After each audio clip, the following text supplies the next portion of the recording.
just want to talk about starting life over in my 30s after losing everything. So, I never thought I'd be starting over in my 30s. Like, I had imagined by now I'd be married with a thriving businesses, living my happily ever after, that fairy tale vision that you see in movies, all the Disney movies that you grew up watching. But I actually came to realize that isn't reality for most people, and it sure isn't reality for me at this current time. So in February 2019, I made a huge decision. I moved 3,000 miles away from home and my kids to be with someone I thought was, the love of my life. Like, he felt like my twin flame, my everything, like my soulmate. We had been in a long distance relationship for almost 2 to 3 years before I took the plunge. But as the saying goes, you never truly know someone until you live with them. I don't know who came up with that, and I don't know why, but now I do, because but honestly, you really don't know people until you move in with them. They show their true colors. I just want to say it wasn't all bad, but you tend to remember the worst parts of relationships. And yeah, so anyways, honestly, we both had a lot of growing up to do, and it became clear we were growing in different directions. We were both growing, which is amazing. We both are still growing, but that's besides the point. Anyway, he would make comments that would make me question myself. I remember one time he told me, you're not a model and you're not getting paid to model, so why are you posting on social media? All you care about is social media, why you spend so much time? Just a bunch of, just anything and everything to dim my light, basically. And I remember thinking, why can't I do that? Why can't I be a model? What do you mean? Eventually, after so many heated arguments, one huge heated argument, he kicked me out. Mind you, I don't know anybody in California. I was devastated and I was completely alone. I ended up sleeping in my car until I was able to find a room in this lady's home. I ended up renting a room in her home. It was $900 a month. And I remember thinking I came all this way, left my kids, and now I'm living in a stranger's house. What? So almost a year later, I decided to move back to Florida.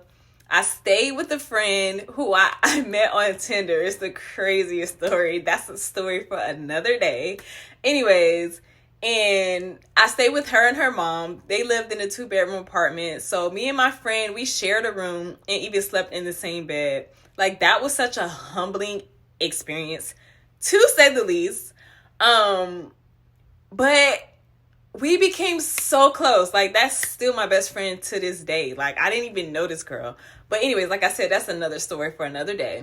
So when I was finally ready to move, I loaded up my car and I drove to Florida. Once there, I stayed with a coworker/friend who was like an aunt to me. But things were so complicated. I was on a spiritual journey, burning sage, incense, and crystals. I brought all of the stuff with me. She claimed to be a Jehovah's Witness, even though she smoked, drank, cursed, did everything that Jehovah's Witnesses don't traditionally do.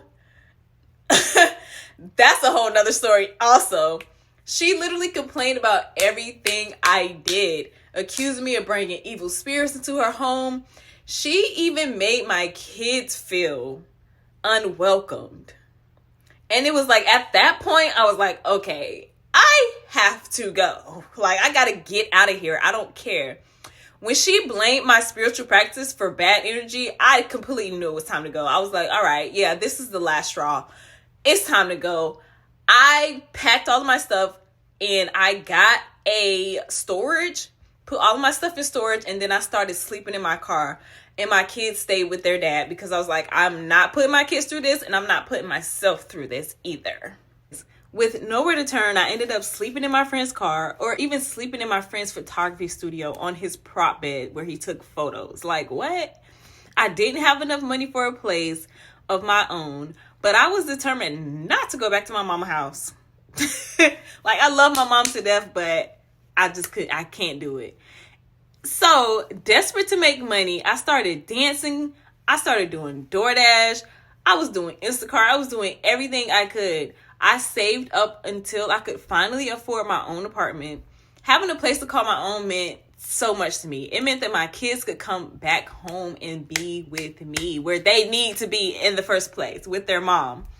So, navigating that period, finding a job, managing a home, parenting, felt like trying to be adult all over again. I was thrilled to have my own space, but I was still grieving everything I had gone through.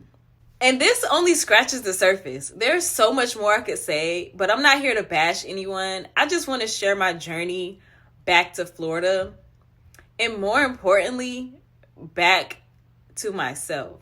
I was depressed most days and barely wanted to get out of bed. But the voice inside kept saying, "This is your time. The time is now."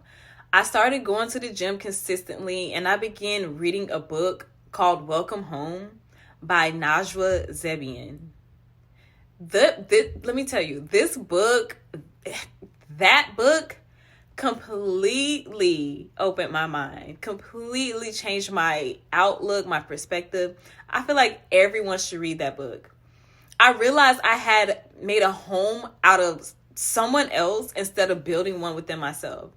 When that relationship ended, I felt completely lost. Everything I was had been tied to that person and everything they wanted and wanted to do. And just, it was, yeah.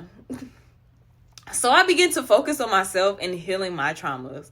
I did things that brought joy to my inner child. I started eating healthier, taking care of myself physically, spiritually, emotionally, financially, and mentally.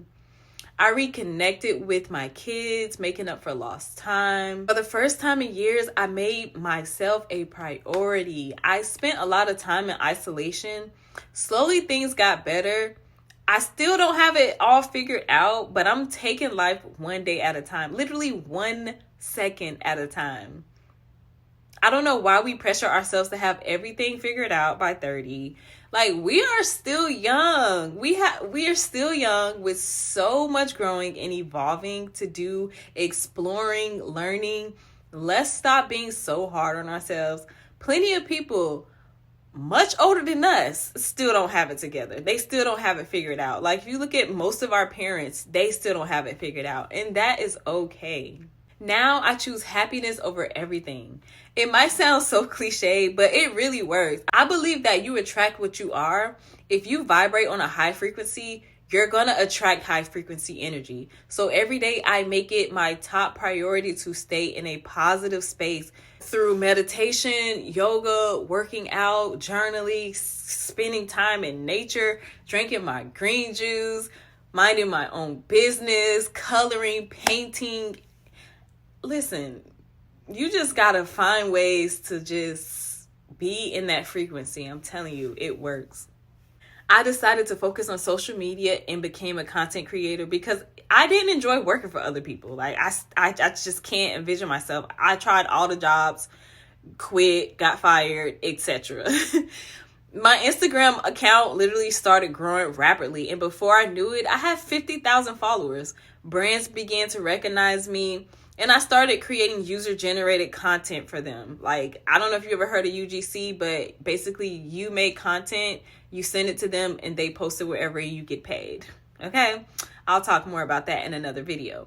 Anyways, today I'm close to 90,000 followers. I post on YouTube here and there, but I never took it seriously until recently. And now I'm at 2,100 subscribers. Like, that's what I'm telling you. All you have to do is just be consistent.